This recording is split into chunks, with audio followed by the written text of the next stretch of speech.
presidente de la Argentina, Carlos Menem. ¿Por qué?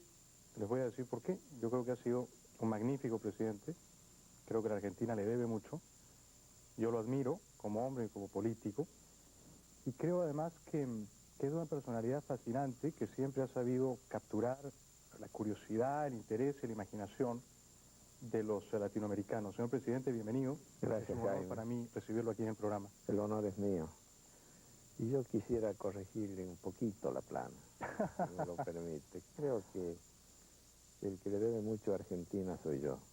¿Por qué cree usted eso? Argentina recibió a mis padres, inmigrantes sirios ellos, y les dio la posibilidad de tener una buena familia, de criar a sus hijos, y le abrió las puertas para que uno de sus hijos llegue a presidente de la República. Entonces mi gratitud con mi país y con mi pueblo va a ser eterna, por supuesto. ¿Cómo recuerda usted a sus padres? ¿Por qué se marcharon ellos de Siria? ¿Qué edades tenían cuando llegaron a la Argentina? Cuéntenos un poco su historia familiar. ¿Cómo no? Mi padre llegó a los 14 años. Ya tenía un hermano aquí en La Rioja, precisamente en la provincia donde yo nací. Porque en aquellas épocas Siria formaba parte, por la fuerza, del Imperio Turco. Por eso a todos los árabes les dicen turco, porque venían con pasaporte turco. Pero además los incorporaban al servicio militar en forma obligatoria durante 6 años. Y cuando estos jóvenes salían del servicio militar, en condiciones realmente dramáticas, ya prácticamente no servían para seguir creciendo en la vida. Claro. Y entonces las corrientes inmigratorias de esos países, especialmente de Siria y del Líbano, fueron muy fuertes. Mi padre llegó a mi provincia. ¿Por qué cree usted que escogió su provincia? ¿Por qué escogió a la Argentina? Por la similitud con el lugar donde él nació, en Siria. ¿Sí? Zona de montaña. El pueblo donde nació se llama Yabrut. Vino, hizo de todo, trabajó de vendedor ambulante, hizo su pequeña fortuna y en 1928 volvió a Siria.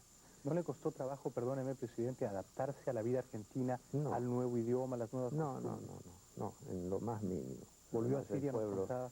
Sí, volvió en 1928, se casó con mi madre y regresó a Argentina en 1929.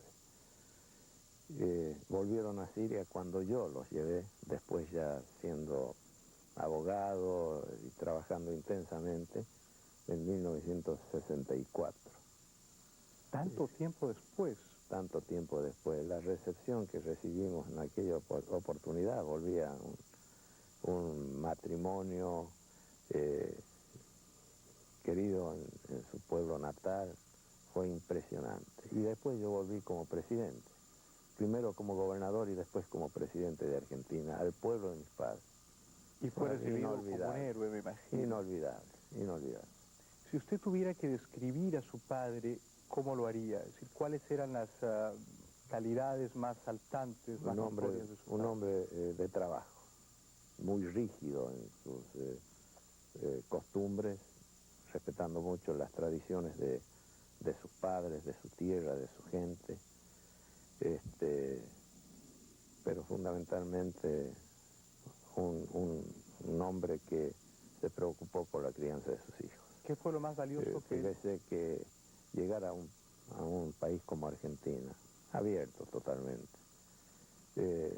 sin saber leer ni escribir? Mi padre era analfabeto, mi madre de una familia de una posición social un poco más elevada, pero a partir de todo lo que trabajó y de lo que fue aprendiéndole en el ámbito de la vida, pudo, reitero, realizarse en parte y seguir realizándose con posterioridad después que contrajo matrimonio con mi madre. Pero jamás, fíjese, Jaime, que mi hermano era ya casado y con hijos, jamás encendió un cigarrillo delante de mis padres. ¿Ah, sí? Nunca. Un gran respeto. Un gran respeto, ese respeto reverencial. Y eso es lo que le tengo que agradecer a ellos. Un día le dije, papá, vamos dejar de estudiar para trabajar junto a ti, te vamos a acompañar. No, yo conozco lo que es la vida y el único capital seguro que les puedo dejar es un título. Después que obtengan un título, hagan lo que quieran. Pero mientras tanto yo me voy a sacrificar, voy a trabajar para que ustedes estudien. Si yo le pregunto, presidente, ¿cuál fue el momento más feliz que compartió usted con su padre o con sus padres? Hubo muchos momentos, pero pero el que recuerda más entrañable. En el ámbito de la política, cuando ambos dos estuvieron el día que asumí como gobernador de la provincia de La Rioja. Yo le veía los rostros a ellos, la felicidad, no lo podían creer. Estuvieron cuando yo juré y bueno, después vinieron los acontecimientos que ya todo el mundo conoce. El golpe de Estado del 76, la cárcel, ya mi padre había muerto, estando en la cárcel falleció mi madre. Fueron momentos muy tristes en mi vida. Me piden una breve interrupción publicitaria, pero antes permítame hacerle esta pregunta, presidente. ¿Cuál cree usted que fue el consejo más valioso que le enseñaron sus padres? ¿Cómo no? ¿Qué cree usted que fue lo más valioso, lo más perdurable, lo más sabio que aprendió usted de sus padres? Trabajar y servir a la gente. Trabajar para servir a la gente. Fue lo más valioso que me aconsejó mi padre, mis padres, ambos dos. Señor presidente, es un honor recibirlo aquí en el programa. Tenemos que ir brevemente a la publicidad. Pero cómo no. Continuaremos conversando con el presidente de la Argentina, Carlos Menem, después de esta pausa.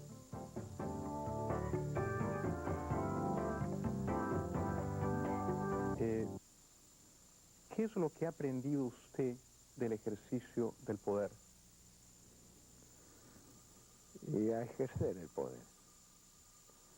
Yo alguna vez escuché a políticos que llegaron a las mismas funciones que estoy cumpliendo actualmente. Les escuché decir y hablar de la soledad del poder. Y yo digo que no es así. La soledad del poder es producto de aquellos que no ejercen el poder. Se sienten solos porque no lo saben ejercer. En cambio, cuando uno, a partir del mandato que le da un pueblo, ejerce ese mandato y procura hacerlo bien, entonces nunca se siente solo. ¿Qué calidades, qué aptitudes es preciso tener para ejercer eficazmente el poder? Conocimientos, producto de los estudios de muchos años, información y tomar las medidas en el momento exacto, oportuno, para que sean efectivas. Esas medidas hay que tomar. Coraje. Y coraje. Claro. Y un poco de suerte. ¿Ha tenido usted ese poco extra de suerte? Sí, yo creo que sí. Sí, yo creo que sí. Ese conocimiento se adquiere también en el ejercicio cotidiano del poder, es decir, ¿estaba usted preparado para ser buen presidente el año 89 o el poder es quien le ha enseñado a ser buen presidente? No, yo ya estaba preparado. Fue uno de mis grandes sueños. Yo desde muy joven aspiré a llegar a la presidencia de la República, pero tuve que dar varios exámenes previamente. 3 veces gobernador de mi provincia, con 2 mandatos interrumpidos. El primero con motivo del golpe de Estado de 1976 que me mandó a la cárcel. Desde ahí seguir luchando para volver desde lo más profundo de mis calabozos, para volver a ser un hombre activo en el mundo de la política. Llegué a la gobernación de mi provincia nuevamente en 1983. En 1987 fui reelecto y en 1989 se interrumpió nuevamente ese mandato porque llegué a la presidencia de la República, pero siempre aspiré a llegar a la presidencia y estos mandatos y esta experiencia de la cárcel me ayudaron mucho. ¿Qué fue lo que más les sorprendió del ejercicio mismo de la presidencia? ¿Qué no se esperaba? Porque nosotros quienes vivimos en el llano, imaginamos que la vida de un presidente puede ser muy envidiable, en cierto modo, decir, mucho poder y muchos viajes y un cierto glamour, una cierta sensualidad del ejercicio mismo del poder. Pero ¿qué es lo que nosotros no sabemos de la vida de un presidente? O sea, ¿qué es lo que usted siendo presidente se encontró como una sorpresa o una desilusión? Bueno, yo diría que en otras épocas no se podía saber mucho de la vida de los presidentes. En la actualidad, con esta permanente exposición pública, con este andar por el mundo, con los medios que a uno lo siguen, para bien, por supuesto, porque la gente quiere saber qué es lo que hace su presidente. El poder ya no tiene prácticamente secretos. Por supuesto que si uno lo utiliza como corresponde, puede obtener grandes logros, grandes éxitos. Si no lo sabe utilizar, es un fracaso. Yo creo que lo utilicé medianamente bien. Si no, no hubiera triunfado en 1995 en el proceso reeleccionario con más del 50% de los votos. Y esto me ha dado la posibilidad de ir descifrando algunas situaciones que uno desde el llano y aún desde el poder en una pequeña provincia, en un pequeño estado, no alcanza a entender. Señor presidente, coraje. Cuando yo le pregunté qué hace falta para ser un buen presidente, usted dijo conocimiento, información, un poco de suerte, coraje. Coraje. ¿Cuál ha sido para usted la decisión? Determinación. Determinación. ¿Cuál ha sido la decisión más difícil de su vida presidencial? Aquella que le ha tomado reunir más coraje. Bueno, yo diría que hubo dos momentos duros. Yo hablé durante toda mi campaña electoral de la necesidad de pacificar a Argentina. Pero no podía pacificar a mi país cuando había una suerte de enfrentamiento entre la sociedad civil y la sociedad militar, con muchos militares presos, ex jefes de Estado, no democráticos, pero jefes de Estado al fin, y muchos de los hijos de esos jefes de Estado presos, cumpliendo funciones en las Fuerzas Armadas Argentinas. Capitanes, mayores, en toda la gama de la jerarquía militar. Entonces, en esa situación había que ponerle freno, límite, coto a las situaciones que se venían viviendo desde hacía muchos años en Argentina. A punto tal que mi antecesor, un gran presidente, el doctor Alfonsín, tuvo que soportar 3 intentos de golpe de Estado. No me quedaba otra salida y había que munirse de coraje que el indulto. Y lo indulté a quienes ni tan siquiera tuvieron la grandeza, podemos hablar en estos términos, de darme la posibilidad de ir al velatorio de mi madre. Mi madre murió cuando yo estaba preso en un penal militar. Pese a la solicitud de la gente y de algunos militares que querían que se me dé esa posibilidad, la Junta Militar de aquella época dijo que no. Incluso a ellos tuvo que indultarlos, A ellos tuvo que perdonarlos. Sí. El general Videla, el almirante Macera y el brigadier Agosti, creo que, y otros más, ¿no? Mencionó usted 2 episodios en los que hubo que reunir coraje. ¿Aquel y cuál fue el segundo? La reforma del Estado. La reforma del Estado, dejándole en poder del Estado las funciones para las cuales ha sido creado. El Estado es la nación jurídicamente organizada, es el país que se organiza jurídicamente. ¿Y qué le pide la gente al Estado? ¿Para qué se organiza? Para que esa organización le dé la posibilidad de incursionar activamente en el mundo de la salud, de la educación, de la justicia, de la seguridad. Las otras funciones tienen que ser llevadas a cabo por los sectores de la vida privada, de los sectores privados del mundo de la economía y de la finanza. Es lo que hicimos, transferir al sector privado todas las empresas que administraba y las administraba muy mal el Estado argentino. Cuando Perón volvió a Argentina en una reunión con empresarios, les pedía, porque muchos dicen, uy, Menem está en contra de lo que hizo Perón y de la prédica de Perón. Mentira. Y que no lo conocen, no lo leyeron jamás a Perón y hablan de Perón. ¿Sabe lo que dijo Perón a los empresarios argentinos? Cuando ya llegó de nuevo a la presidencia de la Nación, 1973, septiembre, octubre.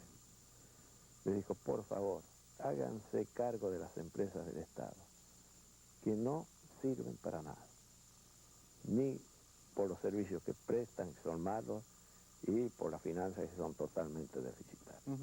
Es decir, esta expresión de Perón, en 1973, él volvió, yo volví con él desde Madrid, en el avión que lo trajo de regreso después de 18 años de exilio. Sí.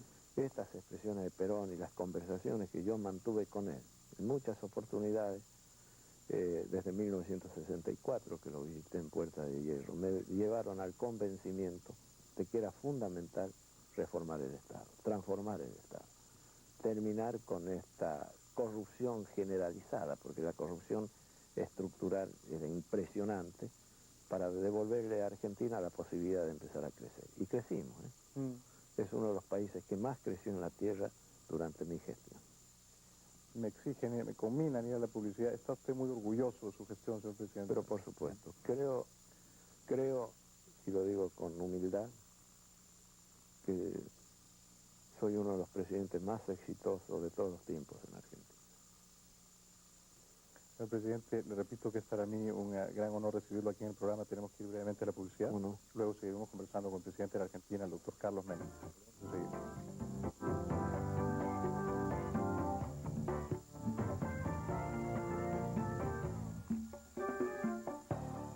Estamos conversando esta noche con el presidente de la Argentina, el doctor Carlos Menem, que ha tenido la gentileza de acercarse a nuestros estudios aquí en Miami. Y además el presidente Menem me acaba de obsequiar, y yo se lo agradezco mucho, un libro que se llama Universos de mi tiempo, editado por Sudamericana, un testimonio personal, que es, me imagino, el testimonio político y personal del presidente Menem a las puertas de dejar el poder. Y estaba leyendo yo la contratapa, que está, por cierto, muy bonita, muy conmovedora, presidente, y dice, no la voy a leer toda, pero apenas un fragmento: yo quise ser Don Quijote, no Cervantes, ser Martín Fierro en lugar de José Hernández. A fuerza de hacerme a mí mismo, la certeza es solo una. Soy Carlos Menem y mis hechos me describirán algún día. No hablo inglés, no hablo francés, ni me enseñaron a escandir versos en latín.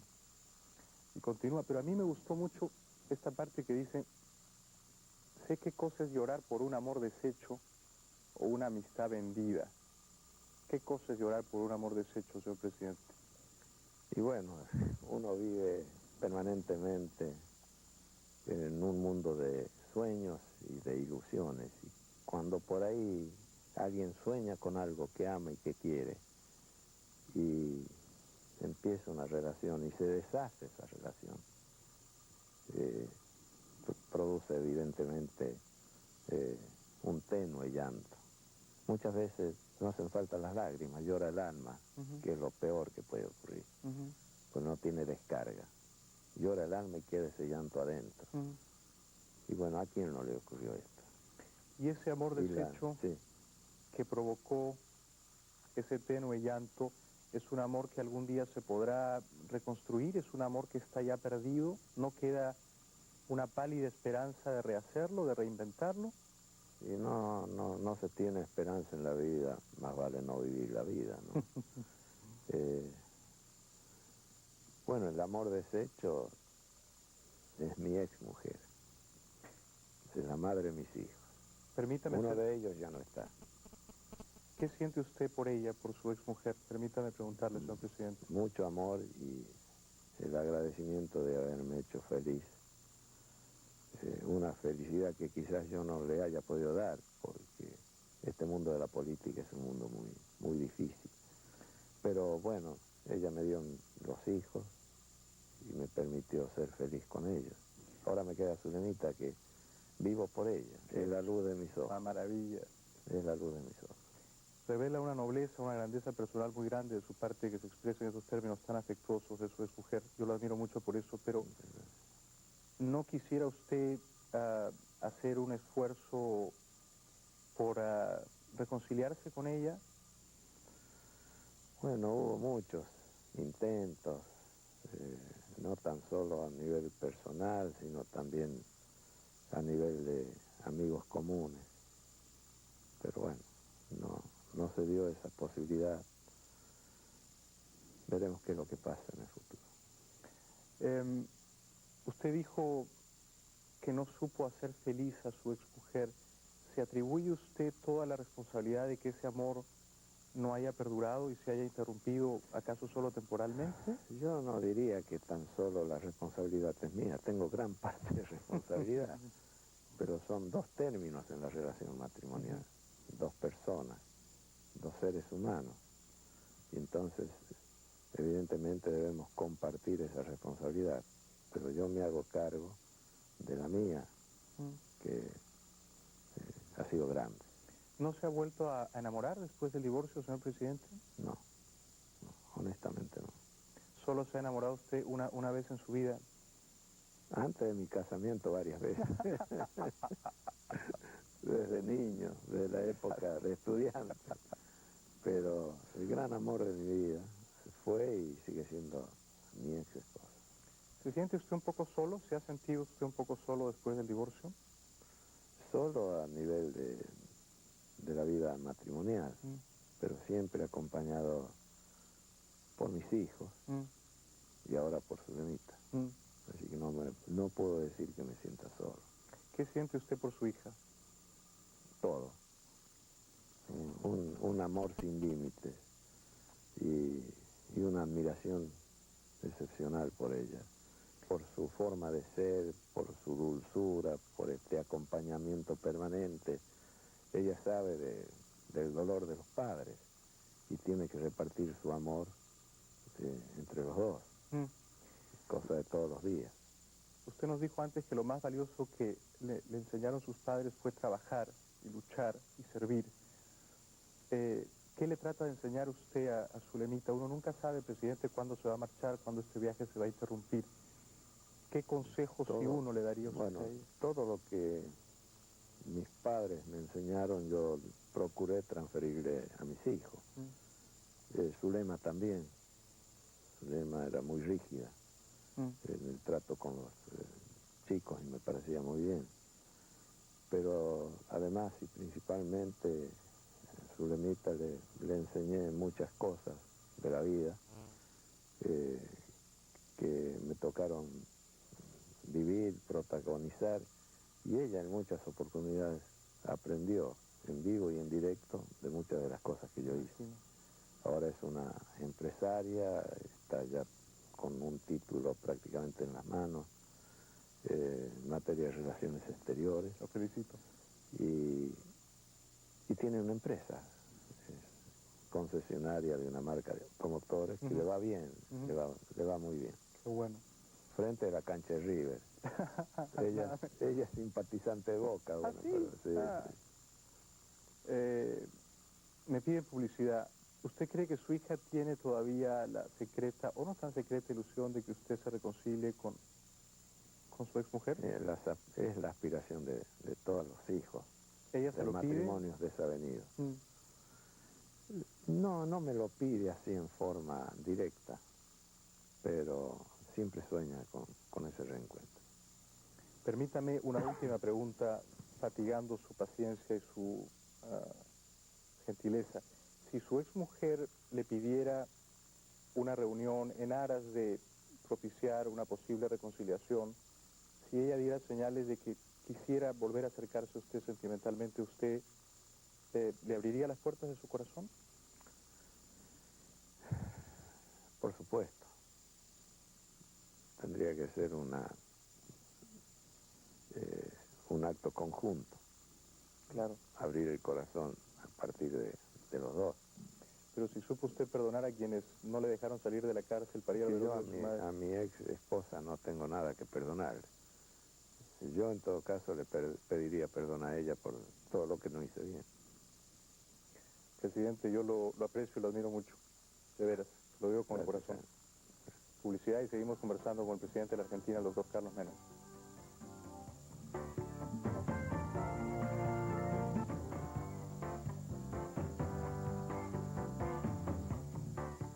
Estuvimos conversando con el presidente de la Argentina, el doctor Carlos Menem, que está de visita aquí en Miami y ha tenido la gentileza de acercarse a nuestros estudios. Señor presidente, permítame hacerle una confidencia, una confesión. Cuando usted perdió a su hijo, yo sentí no solo un dolor sincero y muy profundo, pero sentí y pensé, ¿qué va a hacer el presidente Menem para seguir cargando sobre sus hombros esa gigantesca responsabilidad? ¿Qué va a hacer para no desmayar, para no sucumbir, para no colapsar? ¿Cómo hizo usted para reponerse de ese dolor? Es muy difícil reponerse de ese dolor, pero procuré transformar ese dolor en amor y devolvérselo al pueblo. Pueblo que amé y que amo, el pueblo que me amó y me sigue amando, y que amó y sigue amando a mi hijo. Entonces, redoblé mis fuerzas, puse en marcha todo el coraje del que podía disponer y seguí trabajando para Argentina como me lo había pedido mi pueblo, con errores, con aciertos, pero era lo mejor que podía hacer en homenaje a mi hijo. Fue sin duda el momento más triste y más difícil de su vida. Más difícil de mi vida. El momento más duro, y muchos padres que han perdido a sus hijos saben lo que esto significa.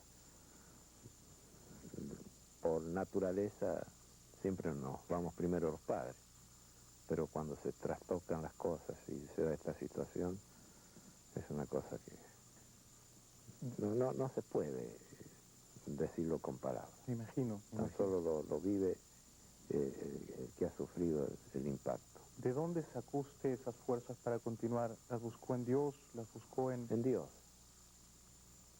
Yo soy un apasionado creyente y lector de la Biblia.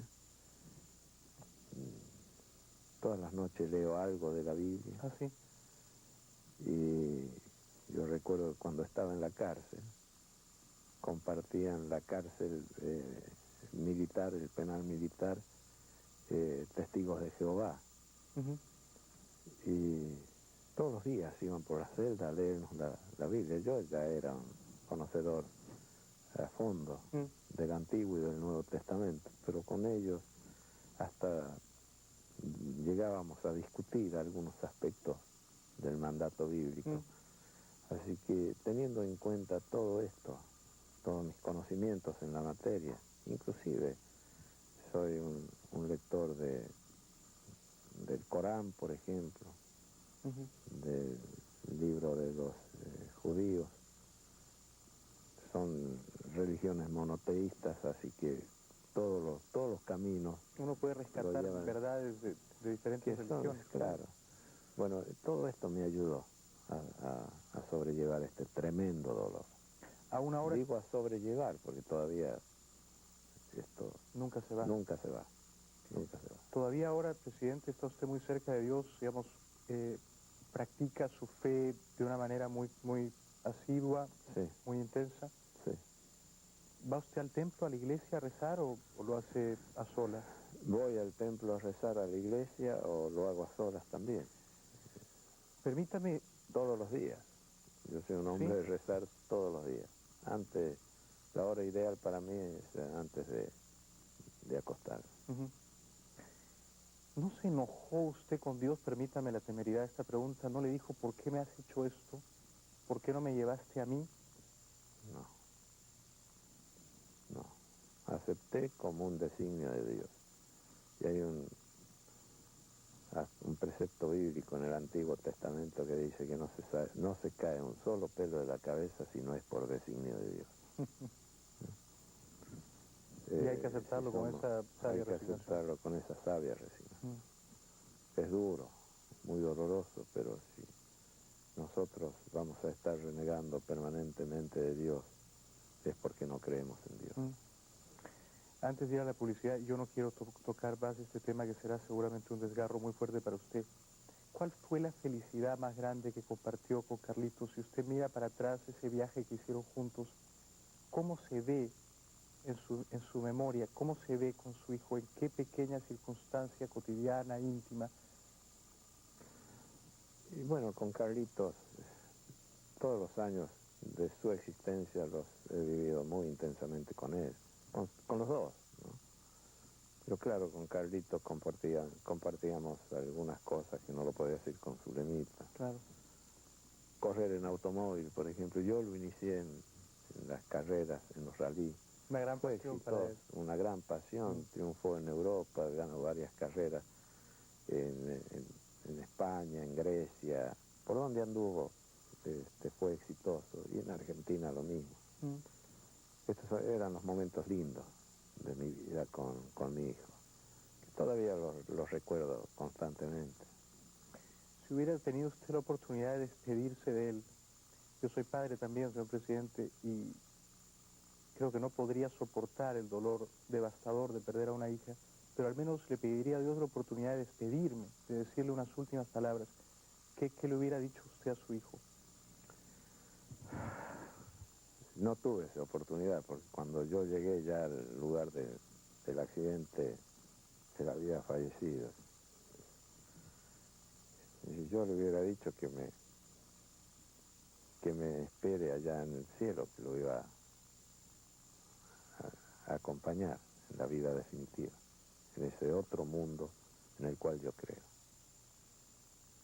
Quienes lo queremos y lo admiramos, señor presidente, deseamos que ese momento no llegue todavía, que pasen muchos años más y que nos acompañe usted todavía muchos años más. Muchas gracias. Publicidad y regresamos con el presidente de la Argentina, el doctor Carlos Menem, después de breves minutos.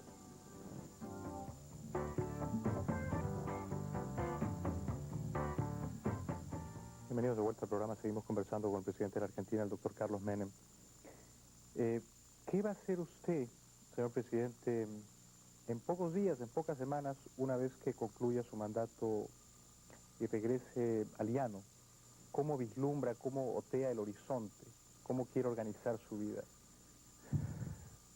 Bueno, yo diría que mi vida va a continuar transitando el mundo de la política, este fascinante mundo que es el mundo de la política. Ya prácticamente, y todo el mundo lo sabe, estoy lanzado hacia el año 2003, no es un secreto. Y estoy organizando todos los cuadros, toda la gente que me va a acompañar en esta tarea. Ya está organizando su campaña el 2003. Sí. Pero usted es infatigable. Usted no Más vale prevenir que curar. ¿Pero por qué quiere volver a ser usted presidente? Porque me faltan cosas por hacer. Por ejemplo, brevemente, ¿qué le faltó hacer? Eliminar o disminuir el índice de desocupación, por ejemplo. Esto era fundamental en mi programa de gobierno, pero no contaba con las crisis que ya todo el mundo conoce. No hace falta que yo traiga a colación aquí este programa. Yo le voy a decir algo a riesgo de ser impertinente, señor presidente, pero no he jugado a ser neutral con usted desde el comienzo y no voy a jugar tampoco ahora. Yo creo que ha sido usted un gran presidente y que la Argentina, como le dije antes, le debe mucho. Ha prestado usted un servicio muy valioso a su país. Pero creo que a su país le viene bien ahora un cambio. Yo sé que el señor de la Rúa es un opositor de su gobierno, pero creo que a la democracia de su país le viene bien un cambio. Usted, muy impectore, muy en el fondo de su corazón, ¿no comparte en cierto modo esta apreciación mía? Es decir, ¿usted se va a entristecer mucho si gana el señor de la Rúa o no tanto? Por supuesto que me voy a entristecer. ¿Sí? No veo esa posibilidad. Ah, no. Pero creo que también también es un cambio de que triunfe el doctor Dual. Pero aquí hay una cosa que se torna hasta cierto punto indescifrable. Hasta cierto punto. Sobre 16 elecciones que hubo en la Argentina para elegir gobernadores, nuestro partido triunfó en 12. Es decir, es amplísima la ventaja. Ganamos en provincias como Córdoba y Santa Fe, que son las dos más grandes después de la provincia de Buenos Aires. Y sin embargo las encuestas, que yo tomo siempre con pinza, a nivel de la fórmula presidencial, nos están dando algún tipo de desventaja. Eso parece. Pero yo hablo con nuestro candidato y él reniega de esas encuestas y dice que va a triunfar, que está muy cerca del triunfo, y en eso lo estamos acompañando todos los hombres del justicialismo. ¿Usted va a votar por el señor Duhalde? Pero por supuesto, por supuesto. Y en Anillaco, vamos a la publicidad en un momento, en Anillaco, además de preparar su campaña para el 2003 con sus más leales colaboradores, lugartenientes, ¿qué otras cosas quiere usted hacer? ¿Escribirá un libro de memoria? Por supuesto, ya a este libro que hemos lanzado hace 2 o 3 días, voy a escribir 2 más para completar el mismo, especialmente las entrevistas que mantuve durante toda mi presidencia con todos los líderes a nivel del mundo, las visitas que ellos hicieron en Argentina, los diálogos que yo mantuve con ellos fuera de mi país. En fin, podrían ser 20 tomos, pero nadie se va a tomar el trabajo de leer los 20 tomos. Con 2 o 3 creo que voy a más o menos llevar una imagen clara y certera de todo lo que hice durante estos 10 años de gobierno. En 10 o 15 segundos le ruego, ¿qué líder mundial, qué personalidad mundial le impresionó más hondamente, señor presidente? ¿Ya? Ya. Juan Pablo II. ¿Por qué? Porque yo creo que es el representante de un mundo que muchos olvidan o ignoran o niegan, el mundo espiritual. Yo quiero decirle, presidente, muchas gracias. Tengo una deuda de gratitud con usted por haberse acercado esta noche al estudio. Le deseo mucha suerte y espero que encuentre usted paz y felicidad en su vida retirada en Anillaco y que su regreso a la política en 2003 esté signado por el éxito. Muchas gracias, Jaime. En Anillaco, en el mundo. Si aspiro a ser nuevamente presidente, tengo que recorrer mi país y el mundo. ¿Quiere usted decirles en 30 segundos unas breves palabras a sus compatriotas, a los argentinos, a quienes ha gobernado en estos últimos 10 años? Yo les diría que los amo, que los quiero, no tan solo a mis simpatizantes, sino a todos los argentinos, y todos los esfuerzos y los sacrificios que hice en mi vida fue para poder llevarles un poco de bienestar.